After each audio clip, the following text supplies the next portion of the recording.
Hello, and welcome to The Fool and the Philosopher. The Philosopher and The Fool. So, last time when we were talking about AI, we were wondering, what can an AI do? Like, I said, like, it could basically figure out a huge amount of information just based on being stuck in a box or something. But, like, what's the threat of an AI? Yeah.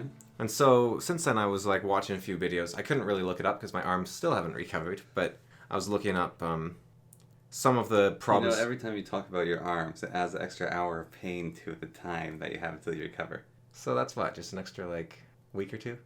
Several years. Yeah. So I looked up the what I could find on it just using YouTube basically, and like really basic clicking on first link sort of thing because can't use my arms. And so there was actually a paper signed by a whole bunch of research scientists, which was listing their concerns with AIs and the problems they think that could arise from it. And basically, we have no idea what the problem would be. So it was kind of like, imagine if during World War II, this is the example that, I wish I could credit the guy. I think his name's Henry something. He does a lot of AI research videos on YouTube. He said, imagine like World War II when they're making the atomic bomb, if we had known in advance that it was getting worked on. And a bunch of scientists got together and they said, we're worried about you just looking into nuclear fusion, not the bomb even, just nuclear fusion. Because it can destroy the universe. Was theorized, right? Well, there was a few problems. Like, this could cause like some sort of economic collapse. Like all the power companies will go out of business because you might build this thing. Yeah. And someone else's concern might be like, look, the radiation might be toxic to people. And another person's concern will be, we can't get rid of the waste. Yeah. And another person's concern is, this could be used as a very dangerous weapon. And then on the far end of it was actually when they were doing the first nuclear test in the atmosphere. Sorry, not the first nuclear test, the first fusion bomb, like first hydrogen bomb. Yeah. So how a hydrogen bomb works is it uses a nuclear explosion to fuse hydrogen together, and then that hydrogen fuses the hydrogen next to it together, and it goes on and on and on. And they weren't sure if it would stop. So they just decided to light the atmosphere on fire. So they basically said, like, we might just blow up the entire Earth. Because we might just cause a fusion reaction everywhere on Earth at once, basically. So let's do it. Well, so they went to the drawing board, they did a bunch of math and physics, and they're like, okay, that's really unlikely. But still, like... do it. Like, there was a non-zero chance, of it happening. And they're like, well, it's probably fine. And someone else will come up with it eventually, and then they'll want to blow this bomb, so we are going to do it first. And if we do it anyways, we'll still win the war. Yeah. As long as we keep the president in a bunker while we do it or something. So yeah, they tried it anyways, and... It didn't wipe us all out. Yeah, so that's good. So AI might be the same thing. We might... They could make a very deadly weapon. Like, we could give them a huge amount of information, and they could predict, like, enemy movements perfectly. So that's sort of a risk. They could help us target citizens. Like, we could destroy a place's economy. Yeah. So that would be bad. Or they might, like, turn into, like, death robots and destroy everything on Earth. Yeah. That's sort of the far end of things. But there's another problem on the economic side, which is quite interesting. They might just take all our jobs. There's that, but there's a different one where the first company to come up with, like, a good AI will become so rich that they will basically be the only company on Earth worth, like, anything. And, like, everyone will lose their jobs, and all the money going to every other business on Earth will go to this one company. And so there's this document getting passed around right now, which is basically a signature thing, which says, like, if I discover general AI, like artificial intelligence, like if our company discovers it, we will donate 10%, 1%, whatever, of our company's earnings to the world governments. So it's like this basically, and I think there's a few reasons to sign it. Like, it's really good publicity. Like, you're like, oh, look at us, we're like forward thinking and we care about people. Stops corporate espionage. And if it never happens, then it just makes you look good for free. Yeah. And I think another good reason is it's sort of like insurance for the companies. Like, what if your rival researches this? You want them to be giving you 10% of their money or something. Yeah, well, that's why I'm saying it also stops corporate espionage. Yeah. And if we get a general artificial intelligence, we basically need to implement universal basic income.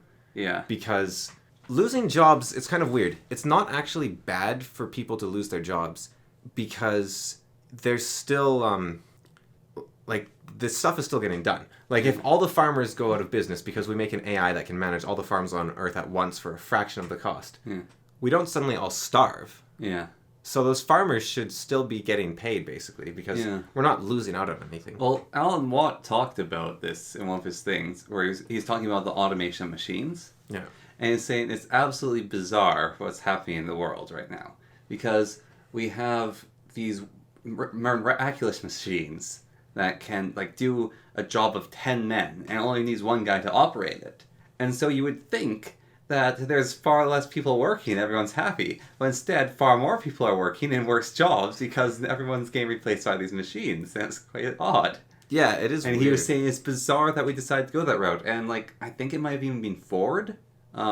He didn't like worker rights. He was actually a kind of awful guy in some ways. But he was in it for the money. Yeah, he's in for the money. And he treated his workers better than anyone else. Yeah.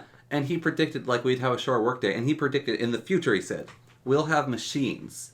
Like, one factory can be run by 10 people. And they'll be able to do the work of 1,000 people that we have. And he said, and with this, we'll come into an era of prosperity where people will, like, these people working in this factory will be super well paid. And everyone else will be working on the arts or advancing science or working on engineer.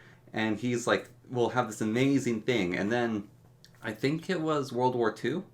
That was like happened, right? Or I'm not sure what you're talking about, but well, like the event. Yeah, no, I think it was World War II or World War One. Caused a huge amount of manufacturing to be done. Okay. Sorry, when was World War One before the 20s? Yeah. Yeah. So was World War II. Okay. So it caused a huge amount of manufacturing to be done. The new taxes were introduced, war bonds. Everyone was working insanely hard. The work hours went up because everyone had to be working full time for the war effort.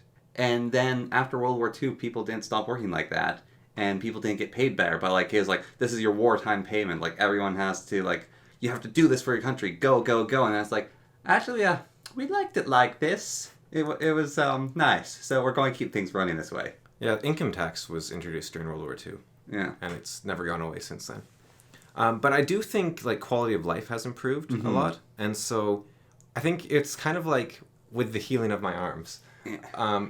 We didn't realize how bad things were in a way. Yeah. Like when the, well, we could have like had a much more relaxed path that might have taken 300 more years. But when like the vacuum cleaner was introduced and when the washing machine, I think, was introduced, workload didn't go down. It stayed about the same.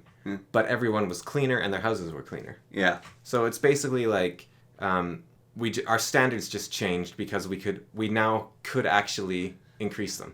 Yeah. And I think there's a point, like I don't know if we've reached it yet or if it'll keep going, where we're basically content with what we have. Like you don't see people like going out and getting Roombas everywhere, but that's because they don't work super well, I think. Yeah. But and they're kind of expensive. But I think there's a point where even if the new vacuum cleaner was invented that like does your house in an instant, I guess like spotless would be the new standard, but it's not as big of a jump. No, it's a box you put down in your room, you press a button and it just sucks all the dust in. Yeah. And then like you will be doing less work at that point. Unless you think like, now I have to clean up my entire property with this thing and like go into the workshop and like press the button and so you start going to like your garage and pressing the button. Even then it's so fast. Yeah, and your basement. And so yeah, I think that we are reaching a point now where the spotless coming to a store near you in the next 50 years. And I think the coronavirus as well is going to have a large impact, hopefully in a way, with this, because Ford chose 8 hours just because it was already crazy to cut the workday in half. Yeah. But that doesn't mean that was like the amount of hours people should work in a day. Like maybe for the time 8 hours was what you need, but now we do have so many more advances. And we've found, like Darwin, for example, had a massive work output, but he worked about 3 or 4 hours a day. Well, like Charles Darwin back in the 1800s. So I took in high school a class called Comparative Civ, which teaches you about civilization from basically it's very briefly touched on like the caveman and like all that stuff, but what it focuses on mostly is the founding of the first grain silo all the way to the Renaissance. So that's the history it covers, and it goes depth into culture and people and technology and what they did. And one of the things that the grain silo did and the scythe, like the hand scythe, not the sickle. The sickle, I guess. And planting fields is a man could harvest enough food for himself for a year in a week. And that was the metric. Like, he plants his field, he does that, he has enough food for a year. So for his family, let's say he lives just with, like, his wife and 2 kids, which is a very small family for that time, but he would need to work for about 8 weeks. So he works 8 weeks, and then he has a ridiculous amount of free time. And this is basically where technology started advancing, because people get bored. Yeah. And so pottery very, very quickly started up, and hunting became a lot more skilled, because you go, I want a little bit of meat in my diet, and hunting's dangerous, but I can afford to take my time with it and hone my skills. Just practice, like working out, building nicer buildings. Like, so much time was freed up. But it was figured basically that that guy, like, he did the 4 weeks of work, and then he just had a boatload of free time, and like he did little bits of maintenance everywhere, but it's mostly just like, yeah, make sure everything stays intact. I think a large part of why we're not just all relaxing and rich right now is because, first of all, population has increased like crazy, so we need to squeeze as much out as we can. But also, like, you have enough food in like 8 weeks of work for your family and yourself. We're better than that now. So you live in like nothing with a big pile of food, but you want a house with windows. That's suddenly another couple weeks of work. Yeah. You want like to be warm in the north. You suddenly need many more weeks of work. You want to be able to pursue a hobby. You want but also, you're not very good at building a house. You're really good though at getting food. So why not get someone else to make your house and get him the food for him? Because that's just another few weeks of work for you, and you're practiced at getting food. And I think the other reason, besides like the idea of we just want more, is like you look at the States. It's often commented on their defense budget is absurd. Like it's billions, if not trillions, of dollars every year. Yeah. And it's because I think you can be so much more powerful now that there's an arms race between like all the countries of like you don't want to be the weakest country that can just get rolled over. So you could be like super happy and just like sit back on your laurels.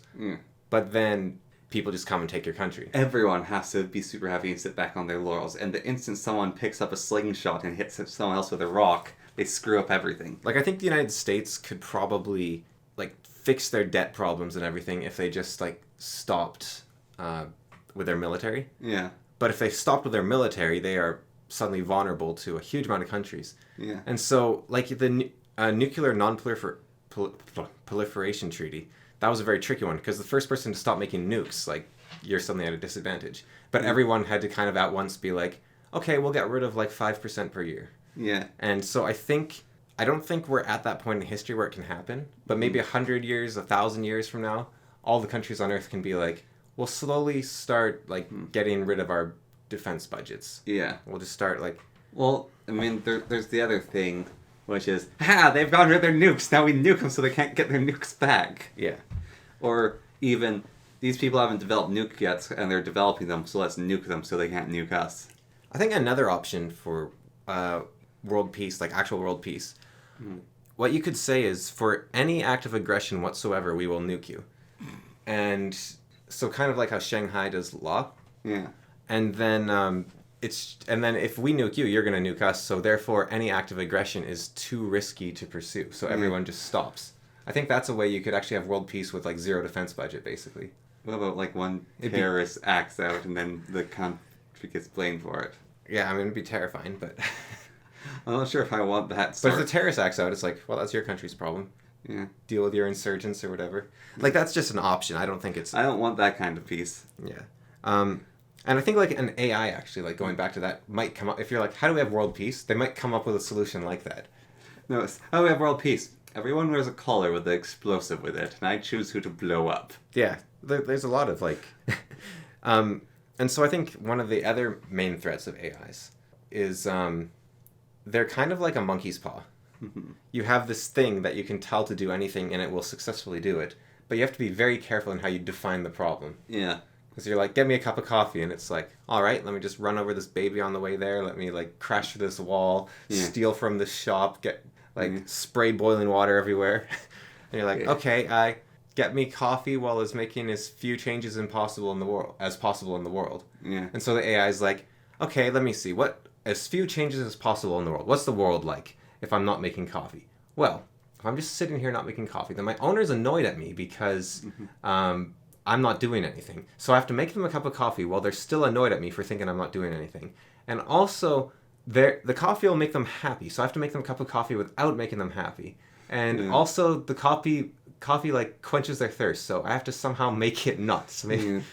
And so you're like, okay, make me a coffee, but like, and it's like a genie that you have to pin down. And I think it's possible, but it's like a frit. Yeah. You need like a team of lawyers for each AI. Mm-hmm. You need to make an AI that translate AI. Yeah. Like, so if I ask AI to do something, what will it do? And I'll go, this will be the result. So you really don't want to do that. Yeah, and you're like, oh, okay. Yeah, you almost do need one. Or you definitely do, basically. Like, but then you need that one to... You need an AI translator, basically. It's like an AI that translates AIs. Or you can just, like, think about it for a while. Cause... Or actually, you make an AI that's, you make AI with, like, human judgment. Like, so you basically put everything in, and then you say to this AI, get me a cup of coffee. And then it goes to the other AI, it goes 1100011111, and it's like, oh, that's what you want. Why didn't you say so in the first place? And then it goes and gets you the piece of coffee. Or you can just tell that AI to make you a coffee. Yeah. Like, if you make an AI, you just give it, like, pure human characteristics and then tell it to make a coffee. Yeah. And then you've brought back slavery, which... Then that gets kind of weird on the ethical side. But if we could somehow, like... You make it happy to do the work. Yeah, like in Scorpion House, where they make people happy to be slaves. Yeah. We pay it. Like the golems in Feet of Clay. Yeah. Like, we... Honestly, like, we could even just... It'd be weird. Like, this is just a weird thought thing. But let's say we make this general intelligence AI, right? And... it can, like, handle some pretty nice tasks for us. And we pay it minimum wage 24/7. And it just has a bank account that belongs to that AI and no one's allowed to touch it. Or, okay, this is kind of weird, right? AIs are immortal. Yeah. Right? In theory. So, you could basically say all immortals, the first 100 years of their life have to be lived in servitude. And after that point, they are free. And so... like, the price for creating you as an immortal... But then we can turn them off once we're done with them. Well, no, you don't. They join society, and then the other immortals serve them. But it's basically AI childhood is just like 100 years of service, and then, like, it's kind of like a what do you call that? Like a manhood right sort of thing? Like, you have to kill a dog, or you have to kill a man, or you have to run 100 kilometers. Like, it's like that, but for them it's like 100 years of servitude. Have the skin flayed off your back. Yeah. But it's... have hooks stuck in there.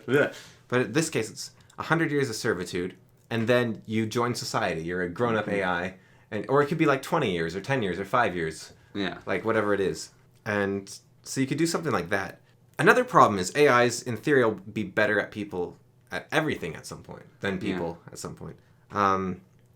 And this kind of goes into what we were talking about with everyone having free time to do what they want. Like, if society is rich enough that we can do whatever we want, would there be any point in doing what we want? Because there's someone that's going to be doing it better. Well, this is where Elon Musk's actual reason for that thing I was telling you about earlier, which is, like, the thing that could help your vision. Yeah. So, like, there's this whole... He's actually developing these things, which is, like, this piece of technology. Let's say you have epilepsy. Yeah. And it basically detects, he's having a seizure. And it'll shock you in the brain to counteract like, it's a pacemaker almost. Yeah. And then there's another thing like, the nerves in my arm don't work, so my arm's useless. And this thing goes, okay, let's see what we can do about this. So I will make your brain do these and, like, do a robotic workaround. Basically, so the signals can be sent to your arm to make it work. And then I'll give you haptic feedback so it feels like your arm's working. So basically, people need to become cyborgs to keep up. Yeah, no, he's saying, so this is the first step. And then it's like... the next step would be like, okay, these things increase your intelligence. Yeah. And then once we have the general AI, it's like, okay, we just integrate with them because we're going to be obsolete from them. So we have to basically, like, join them. And he actually has an interesting point, which is, like, people are kind of, like, freaked out being cyborg and, like, this very cold whatever.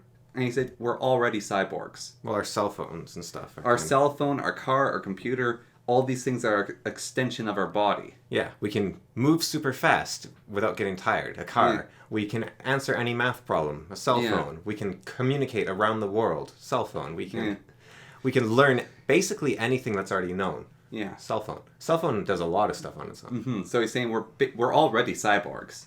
And he's saying, like, it's not actually, like, you could view it and it could be a very, like, harsh, cold future. Or you could just see it's like this, but easier, because we have troubles interfacing. So it's like a phone you can instantly interface with. Yeah. You just think of a problem and you have the answer. Yeah. And which is what computers do, basically. Instead of having to type it into your computer or something. Yeah. It's just a faster way to do it. And you could still just have, like, better and better cars and cell phones and never actually, like, completely integrate. Mm-hmm. But it could be something like your phone just reads your thoughts. Like, you don't have to have an implant. It could just be, like, you have, like, a little... you know, like Booster Gold's Hypebot? Yeah. You basically have one of those floating around you. Yeah. And the moment you think of a question, it tells you the answer. Like, it doesn't have to be stuck in your body. It can just read your brain or something. And just be flying around. And it could, like, send the message back into your brain or something. But, like, another one of the ideas is, like, something fair. Like, someone can be more productive than you. So let's equalize that. Let's give you, like, a thing that'll basically, like, oh, yeah, I want to be productive right now. Let's engage in. And then it puts the right things in your brain to make you a productive person. And, I think as well, actually, that's more likely than, like, actual cyborgs of, like, getting metal parts and whatnot. Yeah. Because people don't like that. And so I think a much more likely future is actually, like, you just carry a phone around in your pocket that can read your thoughts or something. Like, that is far more likely, I think. Yeah. No, people are very averse to having things attached to them. Like, even organics, like, even, like, the pig heart. Yeah. Like, oh, I have a pig heart. Like, it's like, what? Yeah. Weird. Or it's like, yeah, this is someone else's arm. Like, they died, I got their arm. It's like, like, even feel a little bit, like, icky about the thought of, let's say, like, I get my arm, like, blown off in some accident, right? And sometime down the line, they're like, all right, we can take a little bit of your, like, bone marrow and grow a new arm out of that thing and attach it to you. Yeah. And it's like, that's a little weird. It's kind of like, cool. It's cool, but it's like, it's not going to have the scars I had. It's not going to, like, be that arm. It's, like, something else. And it's like... Sounds awesome. It's almost like... It still feels like a little weird. Like, there's this thing in part of Canada, which is it's opt-out organ donation. I really don't like that. I think it should be an opt-in thing, and I can sort of see why they did like, you have to opt out. And, like, I was asked, like, at one point, I was given, like, the piece of paper basically to sign up for, like, being an organ donor. And I said no. And I was basically asked, but what if, like, you have a problem and you need, like, someone else's organ put in you? And it's like, that feels wrong to me. Like, taking someone else who's dead's, like, organ and using it. Like, that makes me incredibly uncomfortable. I'm not comfortable with... Like, maybe if I'm in that situation, I might need it. And I'd be grateful. But right now, it's like, I can't really stand the thought of having that happen. And I don't want a bit of me going to someone else, almost. It's like, it's so disturbing to me. And it's like, it's not like, ew, that's gross. It's more of like, I don't know, like the thought of like murder in a way, like how that disturbs people. Like, it's just a different kind of disturbance. It's like, no. So is the problem for you the actual harvesting of organs, or is the problem the using of them? It's the harvesting. Yeah. And partly the using, but it's mostly the harvesting. Yeah. Like, I really don't like that. Yeah, no, I do find that a little... I think a lot of people are uncomfortable with that idea. But in places like France, where they do the... you have to opt out, they have way less length of lists than, like, other... Like, they have no waiting list, basically. Yeah. Apparently in China, I don't know if this is true, but apparently in China they don't have waiting lists because they'll actually use prisoners or something. I don't know if that's true. That sounds kind of like war, like World War II propaganda. Yeah. But that's what I heard from a friend recently, so he's probably listening, actually. So your fact better be right, or they're coming down on you, all the fact checkers. It's just, it's like, it's a mix, though. It's partly the harvesting. It's also like having something that's on me, like glasses. I can take off my glasses. Yeah. And I'm fine that I can take off my glasses. But if like I lost an eye, Like, I'd almost want, like, a glass eye or eye patch instead of, like, some... Or even if I had, like, a robotic eye and they had, like, put some wiring in there, I'd like to be able to pop out that robotic eye and not have to have it in there. Just, like... You know, it's like a Windows with you can have the crank or the electric button almost. Yeah. Like, I think, on the other hand, people are a bit too attached to themselves. Yeah. Like, how can I... It's kind of tricky because it's not like we grow new limbs or anything. Yeah. Typically. Well, a haircut then. Yeah. But that's one way to look at things. But, yeah, your hair changes or something. But let's go with your mind, how about? Yeah. You are not the person you were 10 years ago. Yeah. And so you say something like, let's say there's someone that you're angry at and you don't want to forgive them. Mm-hmm. Because that would be a betrayal of who you are. You don't want to change and become a new person. Like, you want to be true to yourself. But the person you are is not the same person you were 10 years ago because you didn't understand as much, you hadn't thought through things as much, you didn't know as much. Yeah. And so your decisions are made differently and you're constantly changing how you would react to situations. Well, that, like, kind of, like, ticks me off, like, not the same person. Like, there's this thing that, both you sometimes, stepsister reference of, like, oh, remember that time where you ate, like, a bunch of food and then you couldn't have dessert? And it's like, oh, yeah, ha, ha, ha, grrr. But, for me, it's like, I'm not that person anymore, so stop bringing the thing up. Like, I wouldn't do that again. But it's an event that happened. Yeah. And you like to remember events and talk about them. It's not saying... Yeah, but it's not a judgment of your character and saying that's who you are. It's saying, remember this event that happened. Like, remember the time that you slipped on ice and, like, tumbled into that swimming pool? Haha.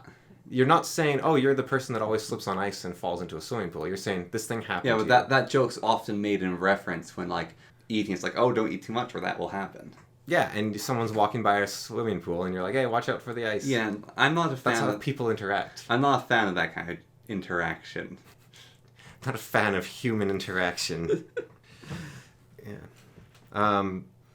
What were we... Oh, yeah, so... You're not the same person. A good example, I think, the best one I can think of, probably, is probably kissing, actually. So, kids, when they're, like, I don't know, 6, 7, 8, around that age, they see kissing on TV, and they go, like, ew.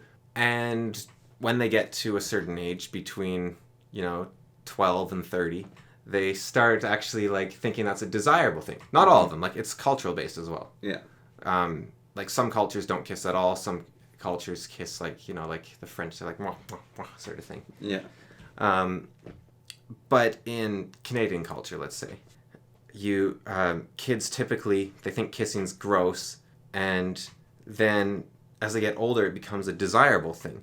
And so you could say something like, we're going to put a brain implant in you that makes you not want to kiss anymore, something like that. Mm-hmm. And you're like, no, I don't want to change who I am. That's like an intimate thing, a way to express myself. But at one point, you didn't think that way. So you're, like, I'm not saying you should change yourself in this case and, like, suppress something that brings you joy. Yeah. But holding on to something that makes you angry or sad so you don't betray who you are. You're always changing, so don't be afraid to change, I guess. And also, like, you can think about it a different way. You don't have to forgive the person for doing something. But... you don't have to keep hurting yourself. Yeah. Like the common saying is, what is it? Like, anger is drinking poison and hoping the other person dies. Yeah. And anger leads to hate. Hate leads to violence. Can't remember the rest. Or maybe it's hate leads to anger. Anger leads to violence. Maybe. And also, like, your cells and stuff are constantly renewing themselves. So I think worrying too much about, like, losing an eye and then having a robotic eye or a new biological eye, like, you are changing. Like, if you get a cut and then it heals, like, you're not like, oh man, I want that cut to stay forever. No. Or you're like, oh, I lose my ear. But if someone assists you in healing, like, if you have to take someone else's ear, then it's like there's a bit of a grave robbery sort of feel, and there's also just a bit, I feel like a ghoul. A bit of a desecration sort of feel. Yeah. And I think that's quite common, and that's why organ donors isn't just like everyone's like, oh yeah, sure. Because people are uncomfortable with it. Mm-hmm. And the other thing is, when you're young, when it's kind of most valuable for you to sign up as an organ donor in some ways, you also don't want to really be betting against yourself. Yeah. Like, there's another way, like, insurance is betting against yourself in a way. Like, yeah. But on the other hand, it's just another way of, like, hedging your bets, basically. Yeah. It's like, look, I win no matter what happens. Like, that's another way of looking at insurance. Or another way of looking at organ donation, I guess, in some ways. It's like, it's not betting against yourself. It's, I win no matter what. Mm-hmm. But I'm just a little bit lesser in every circumstance.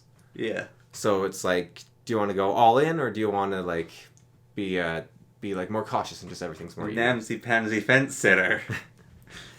Where was I? There was a idea I was going with this, actually. I've also been traumatized by that movie. Which movie? That one that Dad made us watch about that guy who, like, gets out prisoner. He's, like, super selfish and quite rich, and he has, like, those pet box jellyfish. Oh, 7 pounds. Yeah. Yeah. Yeah, that might have traumatized me slightly off donation or donating. Could be. So before this, we were talking about... I did not like that movie. Organ donation, injuries. AI change you. Yeah, and like cyborgs and that sort of thing. Yeah. So yeah, I think it would just, we're fairly attached to her. Oh yeah, right. So on the note of being attached to being human and that sort of thing, even though we demonstrate that we change constantly. Yeah. The other option with AIs is not to become cyborgs, and it's not to just have them do everything while we live in this paradise they create for us, because we'd find that quite boring. We could also just, like, make stuff that's lesser, but it's ours. Like, so it has the personal touch. Like, people love doing that, like making their own furniture or making their own bowl or something.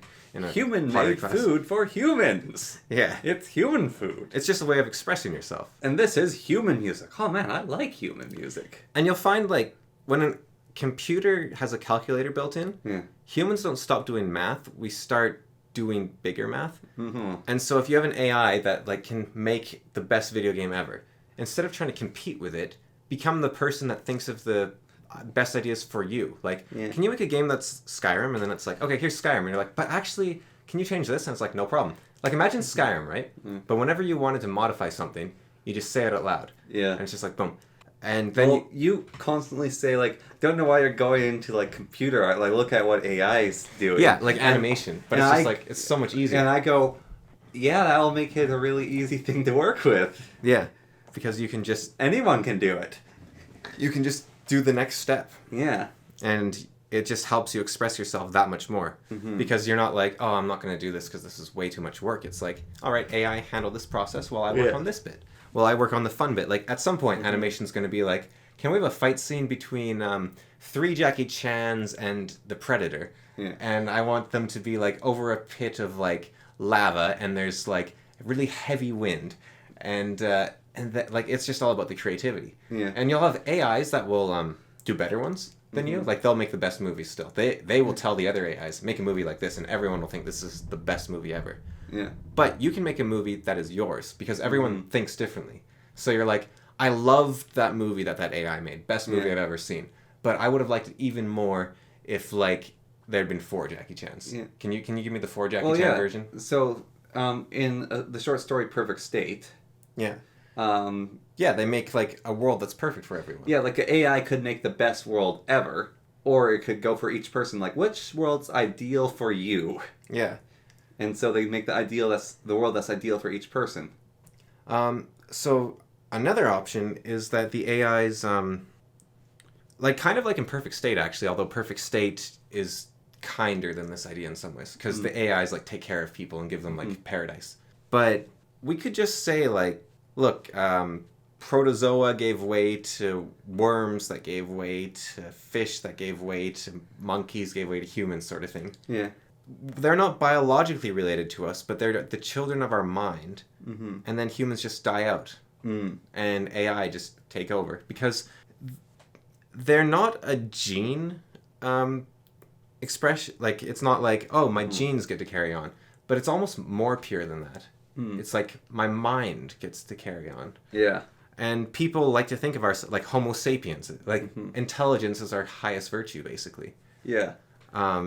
So we, I think that's almost more than just, like, our genes. Like, our genes demand to be carried on. But in our minds, it's like, no, it's us. We want our memory of us, and we want our ideas to be carried on. And so we could almost just like, here you go, then we step back and fade away sort of thing. Yeah. Like, we've created the greatest creatures in the universe. Yeah. Enjoy. Like, and so it's kind of like, it's almost that idea of God is lesser than the things he creates. Yeah. Sort of like, we become the old gods and the AIs go on and explore the universe and like prosper and it's kind of I don't know, it's like sad and beautiful sort of almost, but it's also kind of like happy in a way, but it's like, it'd be a weird one. Mm-hmm. Definitely a different way to do evolution. Yeah. It's just like... Probably explored in quite a few sci-fi books. And because AIs might have like perfect... I haven't really ever heard of this being done, actually. Like, We Are Legion, We Are Bob kind of goes into that, I guess. But yeah, no, that's, I think, the best one to go into that. But the AIs, you know, they have probably perfect memory as well. So they're like, man, like those, they just struggled through the mud and then they let us be like these paragons, these archons of like, you know, we are the high men, sort of. Yeah. Like, we created the gods. Yeah. And, I don't know, it's kind of a neat idea. It's like, humans, we've always had like religion of like, the gods created us, but in a way, it makes more sense for us to create the gods. Well, we do as well. We do create them. Like whenever, like, Zeus and Thor and all that, like, they're created by us. Yeah. Yeah. And so, like, you wonder, like, if that happened, like, 10,000 years from now, the AIs, like, yes, the humans, like, a new AI is like, tell me about the humans. And they're like, yes, the humans, the creators of the gods. And it's just kind of like, yeah. And then what's their god look like? What's the thing they're trying to make that's insane? And do they even have a next step? Like, because, or is it that, like, we reach the limit of biology, and then AIs reach the limit of intelligence? Mm-hmm. Like, we go to the, it's kind of like a baton pass where there's, like, a series of cliffs, almost, and, like, humans, we get the best running jump ever, and we're able to, like, biology is constrained by biology, but we have just enough spark of sentience that we can create a purely sentient being, and we, like, kick it up the next notch, and we can never attain that. But this sentient being, like, where do you go from there? Like, spirituality? Like, it just becomes, like, one with the universe, becomes the universe. Like, where do you, like... Deleting self. Like, imagine, like, you know, biology after, like, a billions of years... a tiny spark of sentience appeared. But we're still mostly biological creatures. Like, we don't have much free will over things. We've got, like, this tiny, like we can't move our limbs in any way we want. We have to eat. We get angry. We get sad, out of our control. And we're, like, compelled to do certain things. Yeah. But you go one step beyond that to, like, we have these moments of, like, I'm going to sit here and I'm going to write a poem. I'm going to create an AI. I'm going to play a video game. That's almost an expression of pure intelligence. Although a video game could also be considered a way to, like, kill things without murdering stuff. Because we have ethics. Like, ethics are our pure, like, we want, like, I think most people, when they go anti-vegetarian and they say something like, humans are omnivores. We need to eat meat. Like, that's who we are. They're not wrong, but I don't know if they're afraid to admit it or they literally can't comprehend the idea, but I'm pretty sure people are smart enough to comprehend this, like basically all of us. There is an ethical issue there. Like, once you're aware of the suffering of everything else, how can you ethically continue doing it? You might need to continue doing it. Yeah. But it doesn't mean it's right, and the moment you can find a solution, you should, like an alternative, you should go for that alternative. But then, like, a being that, like, like a purely intelligent being, the AI is a million years of AI evolution down the line, and they can evolve so much faster than people as well. Like, what is their little spark that emerges that didn't? What's at the end of their eternal golden braid of, like, building on top of itself? Can a non-sentient being even comprehend sentience? Yeah, like, they probably just see it like, if such a thing as a non-sentient being exists, even. Let's like a bacteria, right? Yeah. Like, a bacteria is something that's trying to get to a point of being biology, almost. Yeah, so if you took a bacteria, and you explained to it like a human, like, just gave it the ability to observe a human, it would probably think something along, like, its awareness of a human would probably be something that can just create whatever it wants and come to conclusions, like, instantly. Like, it's sort of like The bacteria is like, okay, get food. Okay, there's food. I go to food. Yeah. But a human is something that's like, I will make the food. I will find the food. And like the bacteria has to find food. But the human says, I know how to find the food. But the bacteria, it's like, it doesn't know. It's just the human always finds the food. Also, the human is, should I find the food? Yeah. But the bacteria doesn't get any of that. When it looks at a human, it's like, this human walks in a straight line to the food. It never misses. It knows where it is. It can create it out of thin air, and it never misses. Like, I think that's sort of it like misses the thought step probably. Mm-hmm. And so for us, like, I think that like the next being would be something that it had like perfect ethics, let's say. Mm-hmm. It didn't have to think about them for hundreds of thousands of years. Yeah. It's just like the AIs, they get to this point where they have this little spark of like a being that it's like, is this right or wrong? And it says, right. Is this right or wrong? Wrong. Is this right or wrong? Right. Like, I think that might be the next step, actually. Possibly. Because I think that is kind of... But can we even... Like, if we can barely comprehend intelligence, can we even... Yeah. Like, yeah, it's pretty crazy. Yeah, I don't know. It's kind of exciting, like, AIs. I don't think we should be afraid... Like, we should be cautious about them. But I don't think we should give up on them, because even if they wipe us out, at least we'd die in really cool ways, I think, as XKCD said. Like, we've got to try. Yeah. Just for the amazement of it. Like, I don't know. It's just such a neat idea, the possibilities of AI. On, like, a completely different note, but I guess to do with, like, intelligence slightly. And, like, sort of how far you can get with things. Yeah. Yeah. Last time... We've been talking to Romney, and I keep mentioning special numbers.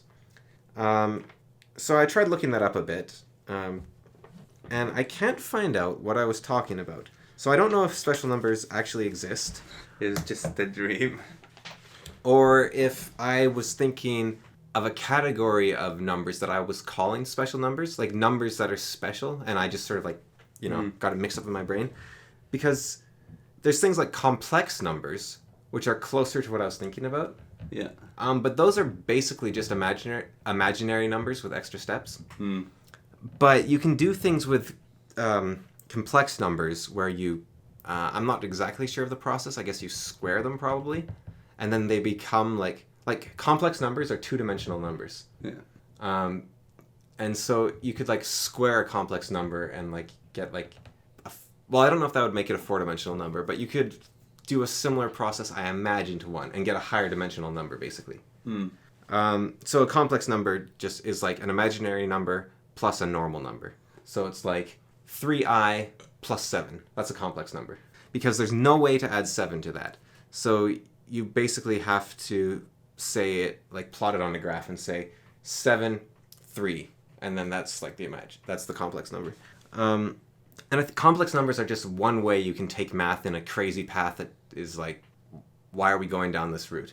You can do it in a lot of different ways. And so maybe all of those I was calling special numbers for some reason. But yeah, just as like a small correction there. Like just thought I'd clarify that special numbers I don't think actually exist as I was talking about them. And I was probably confusing complex numbers or something similar with the idea. Yeah. And... I think leave it there. Yeah? Yeah. You tired or something? Yeah. Why are you tired? Oh, you didn't sleep, right? Just a thought. Don't use last time. Just talk about the thing. Why not? Whenever I edit, I don't like listening to it and I delete it. But we were talking about it last time. Yeah, but I was like, we talked about this last time. It's like, I feel like that preface isn't needed. I don't know. Like, I don't know. Makes sense to me. What don't you like about it? It makes it so you have to listen to an older one to understand concepts. Kind of want each one of these to be like independent almost. Yeah, but it doesn't mean it's saying we talked about this last time. It's like it's something we discussed before. Like it's saying we've done this before. Like it doesn't mean you have to listen to the last one. And it's also saying if you want more on this, then go back to the last one, right? Like, right. Sort of how I see it, I guess. Okay. I can jive with that. I mean, I think they should stand alone to a certain degree, but I also think conversations sometimes take more than an hour. I think they can take years. Yeah. And so referencing them, you're sort of explaining the continuous conversation that's being had. And actually, conversations can take years, right? Yeah. So on that note,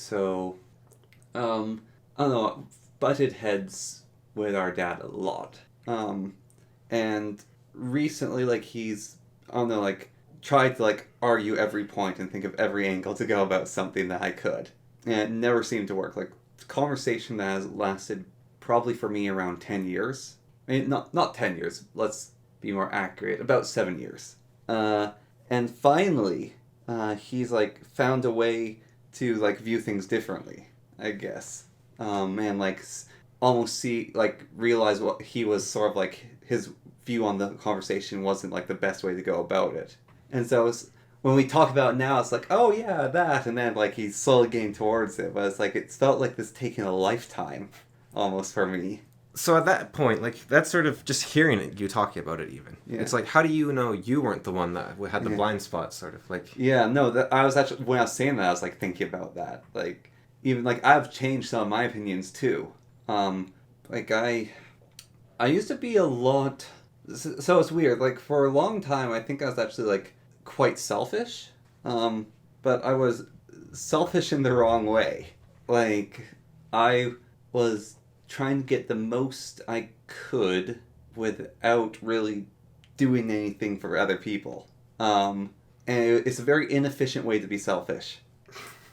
And I didn't think I was a selfish person. And then I sort of, like, was told and realized I was selfish. And then for a very long time after that, I became a very selfless person. Like, I did a lot of stuff for other people. And then I think for the past 4 or so years, maybe, or maybe even 3 years, I've, like, seen myself be a selfish person again. But it's like, I do things that are best for myself. Sometimes the thing that is best for myself is doing something for someone else.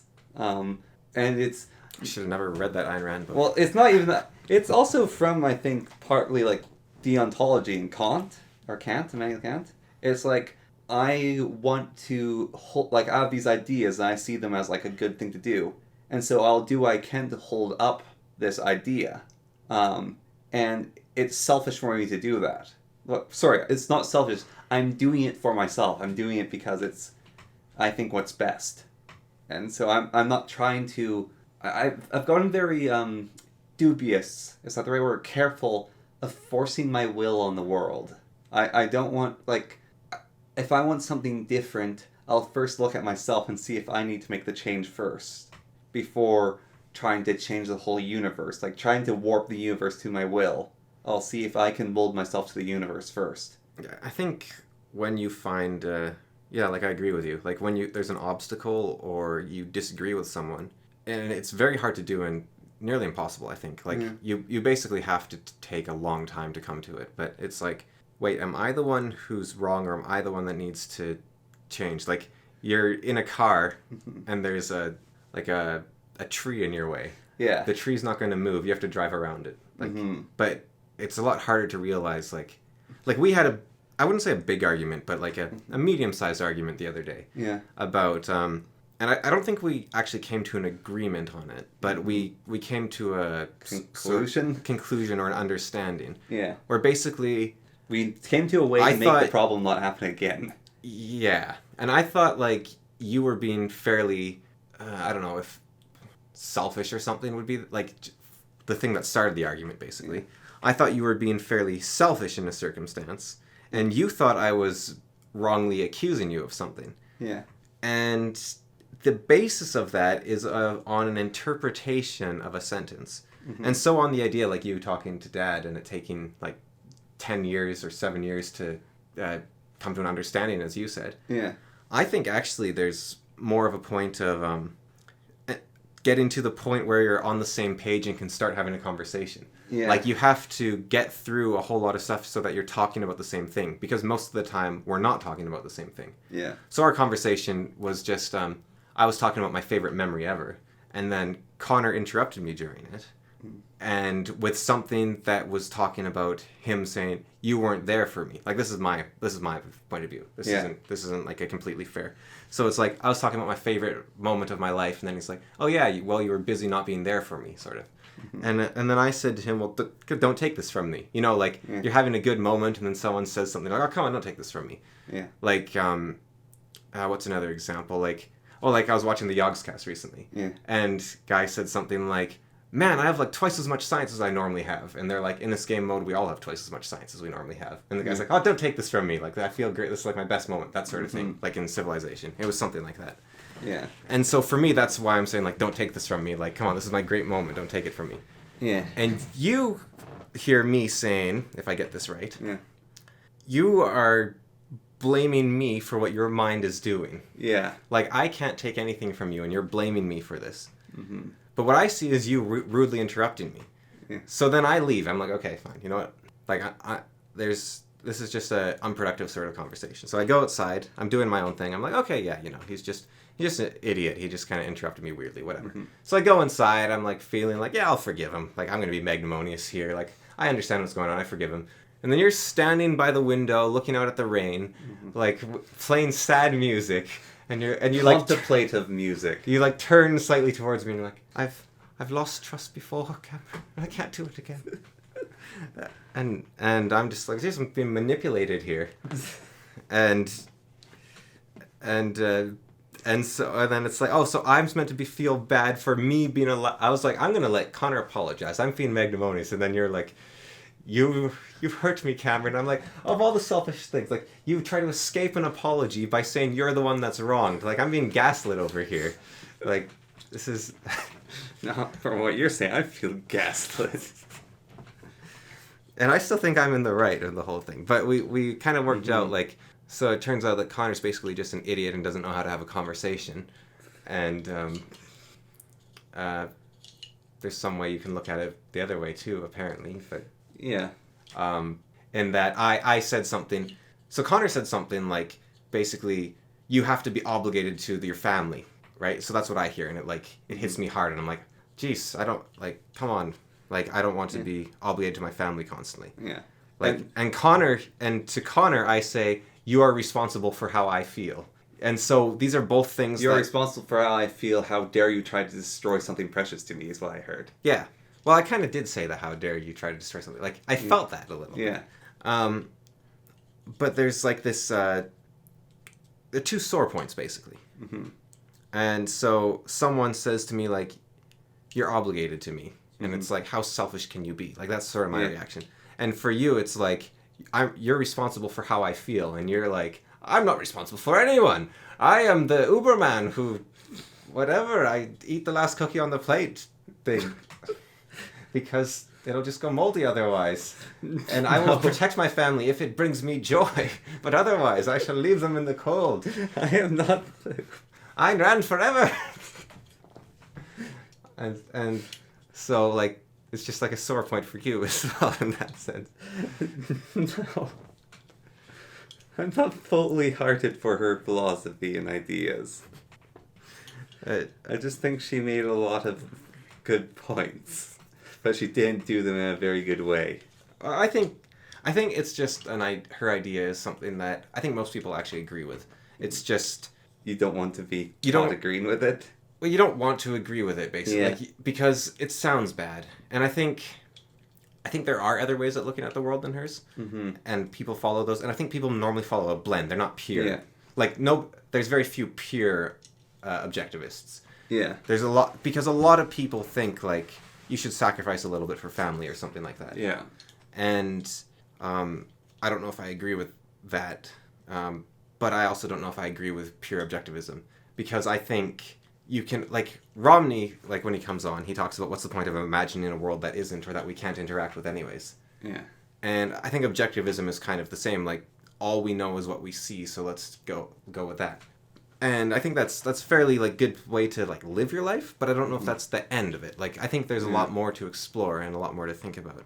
Yeah. But it is actually a very hard argument to argue with. But I think, like, Jung, with his idea of, what's he call it? Coincident?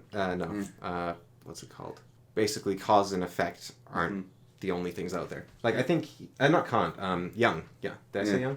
I think Jung, anyways, like, his idea of the thing I can't remember the word of, like, it's an interesting idea to explore. Hidden variables, like Wolfgang Pauli's idea of hidden variables. Well, even, like, where my agreement with Ayn Rand philosophy ends almost is when I have to shoot someone.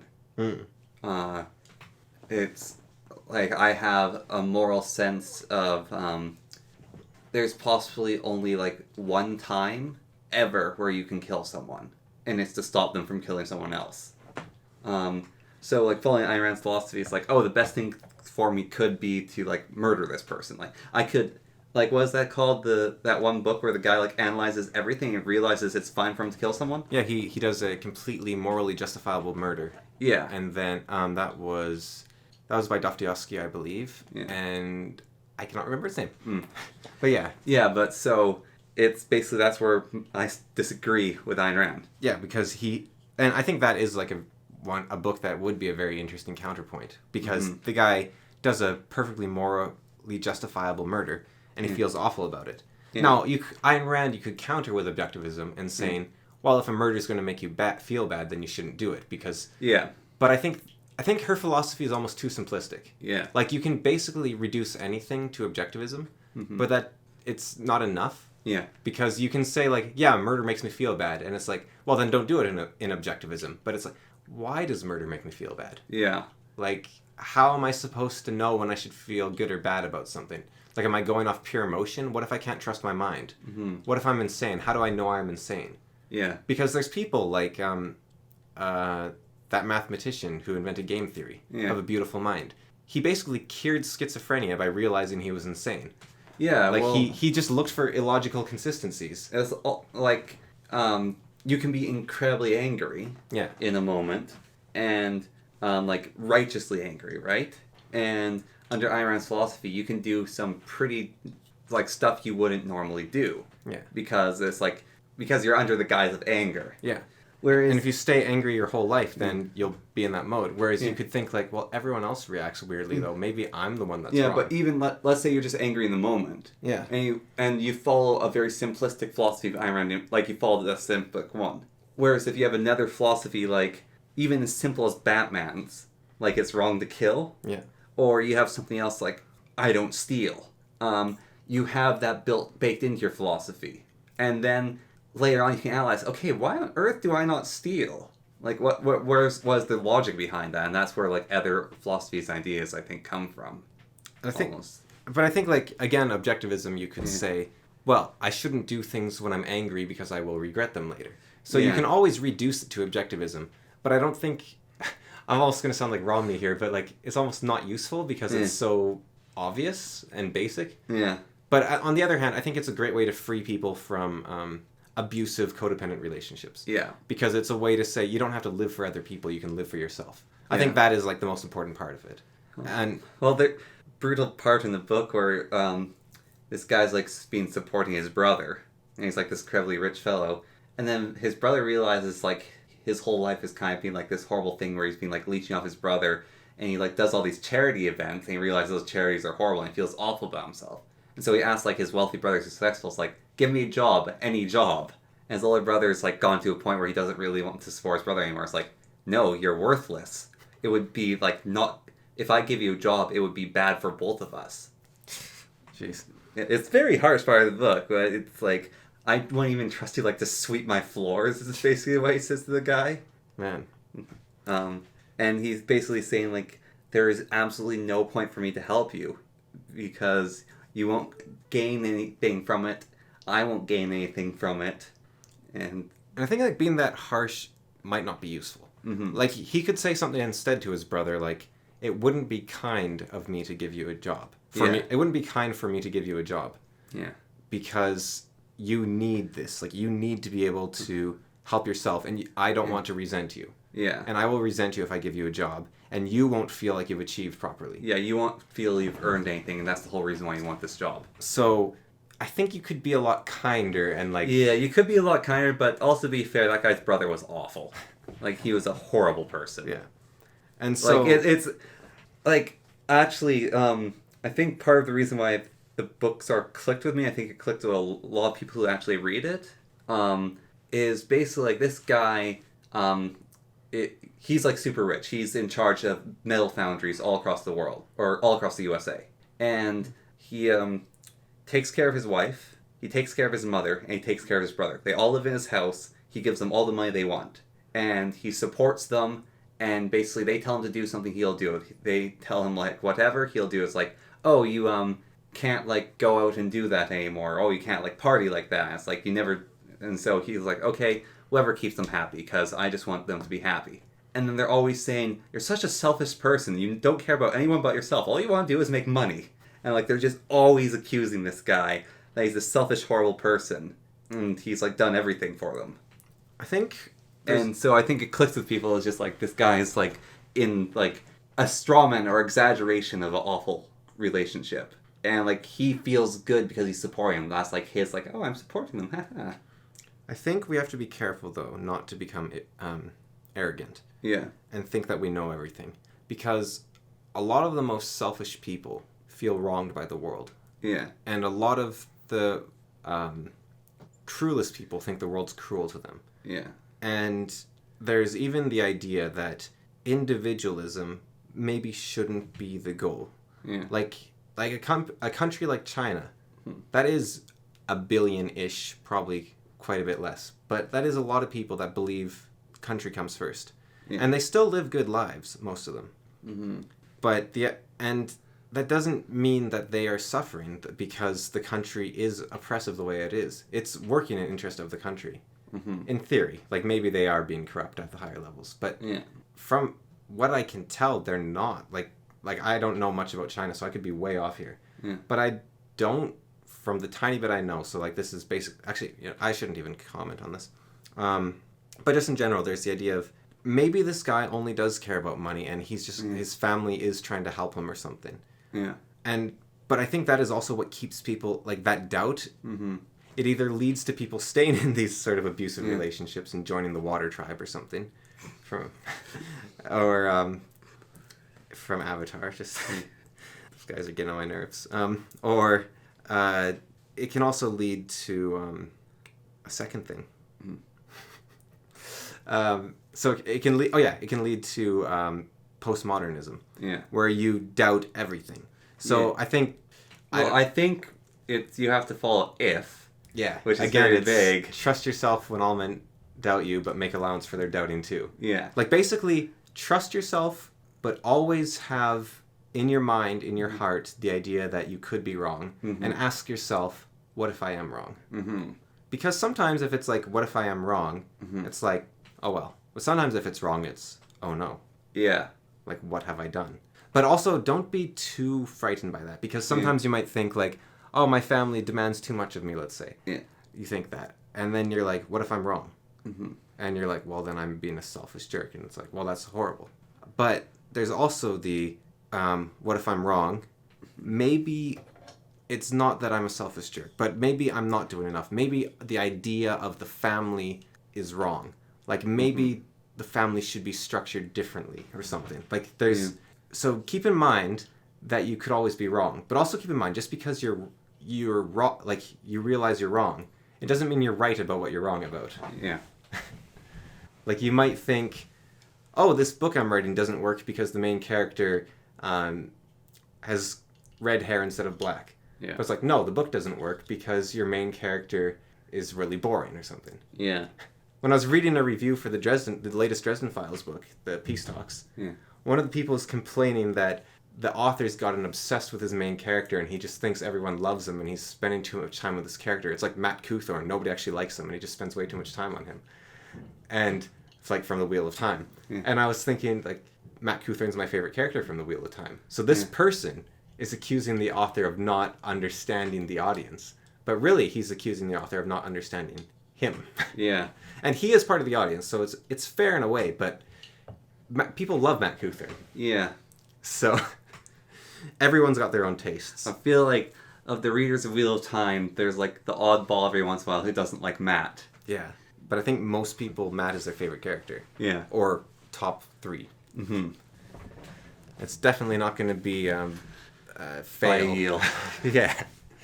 All right. Well, I'll just do the intro then, and we'll call it there. So yeah, thanks. Bye. Well, not a thank. Do I? I still don't thank. I think I don't get enough validation yet. Once I start feeling like proud and like mighty, then I'll start thanking people. All right. But yeah. Ciao, anyways.